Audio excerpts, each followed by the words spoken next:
Di bawah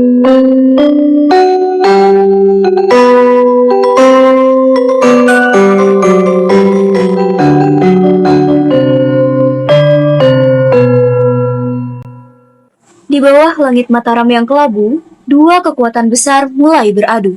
Prabu Boko, penguasa yang tak gentar, harus berhadapan dengan badai yang ia ciptakan sendiri. Sebab, di balik megahnya tahta, selalu ada luka yang dibayar dengan nyawa.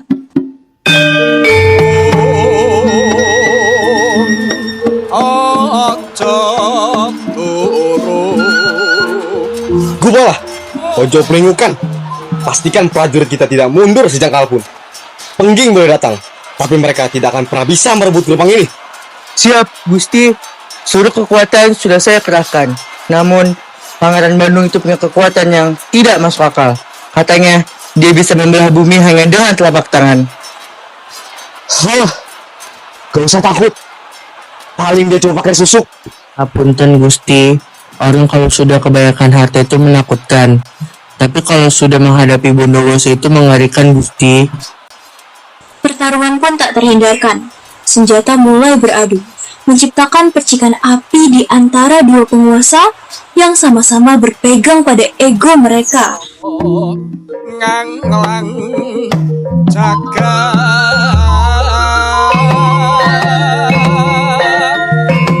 Cukup, Prabu.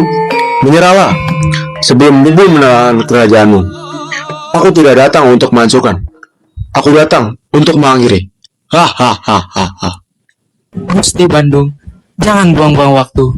Darah sudah banyak yang tumpah. Biarkan pedang yang bicara jika orang tua ini tidak mau tunduk juga.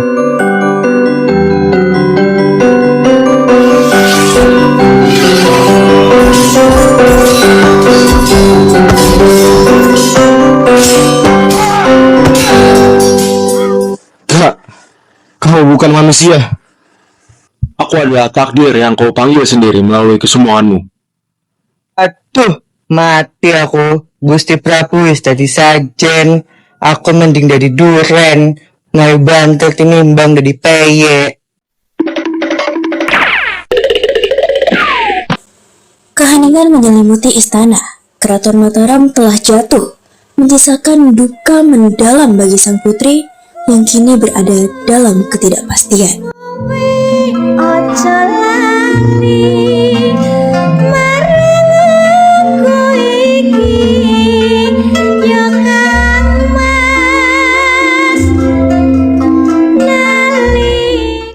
Putri, mohon tabahkan hati. Keraton sudah jatuh ke tangan Pengging. Kita harus cari cara untuk bertahan. Bertahan? Untuk apa, Dayang? Ayahku sudah tiada. Aku sekarang cuma tawanan di rumahku sendiri. Istana ini sekarang cuma kotak kayu yang menunggu dibakar.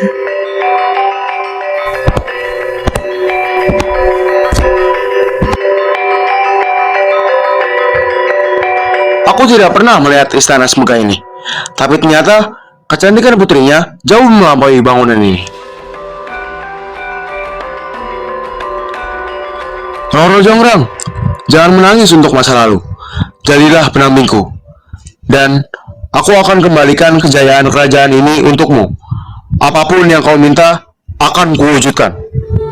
Di tengah keputusasaan, kecerdikan sang putri muncul untuk menguji ketulusan dan kesaktian sang pangeran. Kamu ingin membangun kembali kerajaan ini? Baiklah, tapi buktikan kalau kamu bukan cuman penghancur.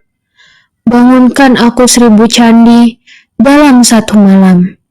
Jika fajar menyingsing dan semuanya tegak, aku akan menjadi milikmu. Hah? 1000 candi? Bahkan jika kau minta bintang di langit untuk kujajar menjadi pagar, akan kulakukan. Permintaanmu bukan syarat. Itu adalah undangan untuk melihat kehebatanku. Roro Jongrang. Gusti, ini tidak masuk akal. Orang bangun rumah saja butuh berbulan-bulan. Ini bangun 1000 candi cuma semalam. Serius, Gusti? Hingga malam tiba. Demi mencapai tujuannya, Bandung Bondowoso pun memanggil pasukan dari dunia lain untuk memenuhi syarat sang putri.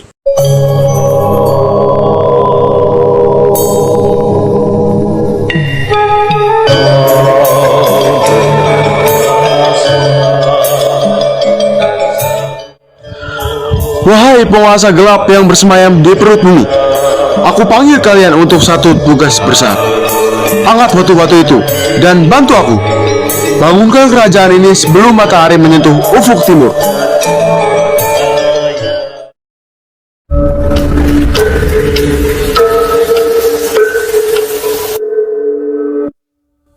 Permintaan yang berat, pangeran, tapi perintahmu adalah kutukan bagi kami.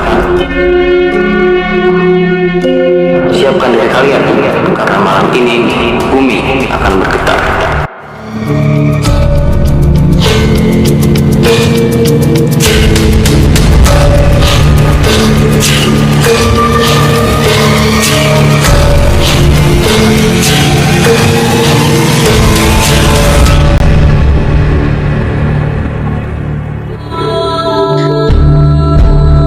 Melihat waktu yang terus berjalan dan bangunan candi yang hampir selesai, Roro Jonggrang mengambil tindakan pencegahan agar tidak terikat janji dengan Bandung.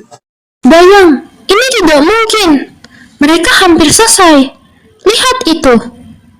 Langit masih hitam, tapi candinya hampir selesai. Kita harus bertindak. Tapi Putri, bagaimana caranya melawan kekuatan gaib? Kita lawan dengan akal. Cepat, bangunkan semua perempuan desa. Bakar jerami. Kita buat seolah-olah sudah pagi. Tabuh lesung. Biarkan ayam berkokok, seakan hari sudah terang.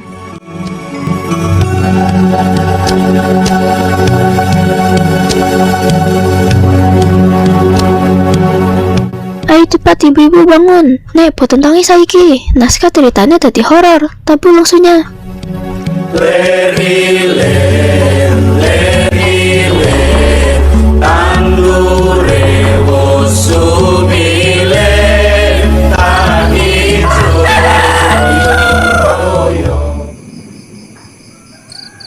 Waduh, serang ini harus metu. Kancrit, kita harus segera pergi sekarang, atau kita akan musnah terbakar fajar. Tunggu, sedikit lagi. Hanya kurang satu. Jangan pergi. Tipu daya sang putri berhasil menciptakan kepanikan di antara para makhluk gaib. Fajar palsu membuat mereka melarikan diri, meninggalkan satu candi yang belum tuntas. Janjimu gugur, Bandung. Coba hitung lagi. Jumlahnya baru 999.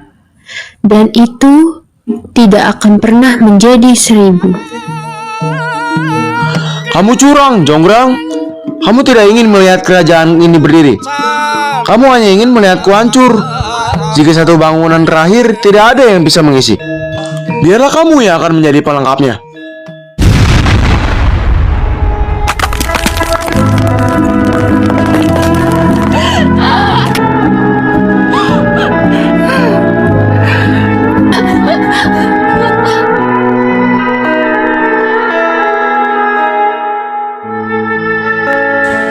Hari ini kita belajar bahwa istana yang dibangun dengan paksaan hanyalah penjara yang dilapisi emas. Tapi ini bukan tentang istana saja. Ambisi yang buta seringkali membuat kita lupa bahwa tidak semua hal di dunia ini bisa kita miliki dengan kekuatan.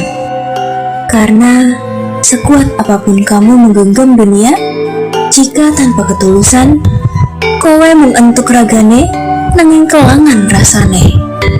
Kamu hanya mendapatkan raganya, tapi kehilangan jiwanya.